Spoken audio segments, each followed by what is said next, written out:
What is up, everybody? I hope all is well, man. Hey, this is Chris back with That Square Sports Podcast, and I'm doing the Ravens mock draft.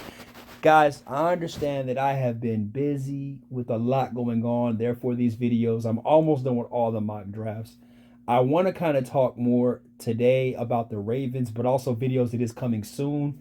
I definitely want to talk about Jaden Daniels' Pro Day and Caleb Williams' Pro Day. I kind of want to leave that for the April project. We're going to dive into that and talk about that stuff.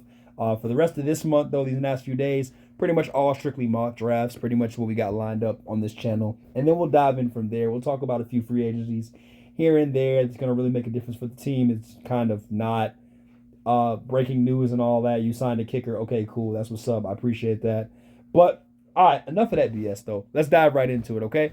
First things first, guys. At pick 30 for the Baltimore Ravens, a.k.a. the runners-up of the AFC to the Chiefs, Troy Franklin at receiver, which is definitely due. Obviously, Odell Beckham is not there. Even when he was there, he really wasn't a huge key factor of that offense. It was more so Zay Flowers. But bringing in Troy Franklin, who's listed at 6'1", 6'2", obviously that's size and frame right then and there. Odell is about 5'11", 6 feet. Zay is 5'9", going to 5'10", if you want to say the best measurement. Why not go ahead and help out Mark Andrews and Zay Flowers by adding more weapons for Lamar Jackson? Obviously, it's true that we don't want Lamar Jackson to run the ball, so therefore get him more receivers on top of that as well, which is not a bad thing. It's just the fact and the simple matter is that obviously you got to get your playmakers, the ball in your playmakers' hands. And why not go ahead and get somebody like Troy Franklin or Xavier Leggett, somebody like that, Adonai Mitchell, however you want to get it. I'm pretty sure a receiver is the first things first. Second round pick, Isaiah 62, TJ Tampa out of Iowa State. At first, I wasn't really liking this guy, but then I realized, I said, what they could use him for with Humphreys already there, obviously. Besides Marcus Peters being gone or whatever the heck he was doing in Baltimore these past few years, if he was there, if he wasn't there, to be honest with you, bringing in TJ Tampa is a great fit for Baltimore. He really can get the job done. He has a solid number 2 corner, which I do see the ceiling for him as that right there. 2 or 3 option of covering that corner. Now, here's where we're going to get fun. Obviously, Clowney is gone, so therefore at 93, go ahead and replace him with Austin Booker out of Kansas. Yes, he is a promising young great edge rusher out of the University of Kansas, which is very bizarre, but he's kind of like that Marshawn Kneeling kid out of Western Michigan. They got the same type of game. He's just huge on tape.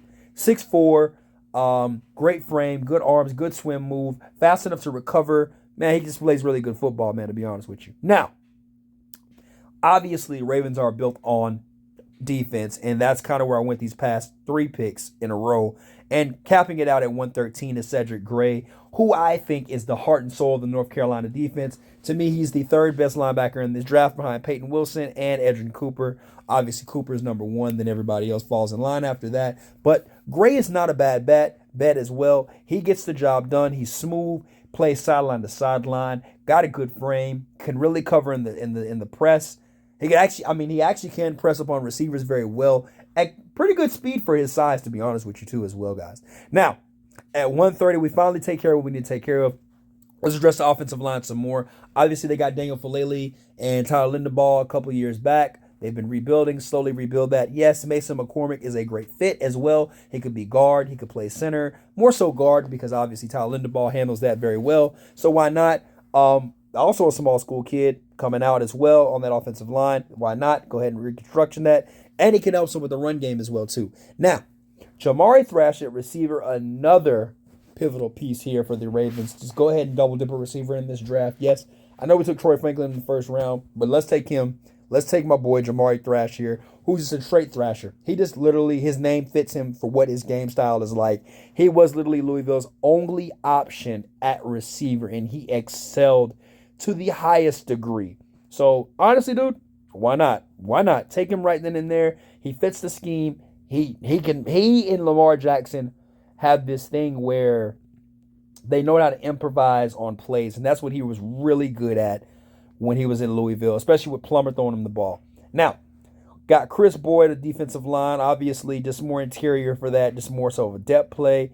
DeMar Glaze, also another depth play as well, and of course Jackson Sermon, who actually is a really good linebacker, and he had kind of some good game especially when he was playing at the Senior Bowl, which I really enjoyed watching him there. Now, with all this being said, I know that the Ravens obviously came in second place in the AFC and they lost in the the AFC Championship game to Pat Mahomes, who right now is probably a real life cheat code, real life really happening every day. But more or less, I honestly think the real hump that the Ravens have to get over is the fact that they really need offensive powers and running the ball. Now, you're gonna come at me in the comments and be like, why didn't you get a running back? You got Derrick Henry. No offense, I'm not gonna lie to you. The way you guys are gonna utilize him going forward is gonna be exceptionally well, and these pieces around him are gonna help him out. I know that he's an aging back, but I mean, it's Derrick freaking Henry, King Henry, bro. So and the way the guy works out, I don't know about y'all, but it looks like he's slowing down. He's like the real life Adrian Peterson right now of our time. So that's just something that I look at. And if you're going to ask that question, yes, I understand. What about future, this and that? You could always go snag a running back. Obviously, it's not even a pressing need anymore. All these musical chairs that you've seen with these running backs have done this whole free agency and pretty much how they're disrespecting them in the draft, taking them third and fourth round. So, I mean, if you want, you can go ahead and you can snag one in the later rounds. That's fine. But for me, this is kind of how I see the whole draft going. With that being said, guys, hey, like, comment, of course, always subscribe. And, of course, the Niners are up next. Peace.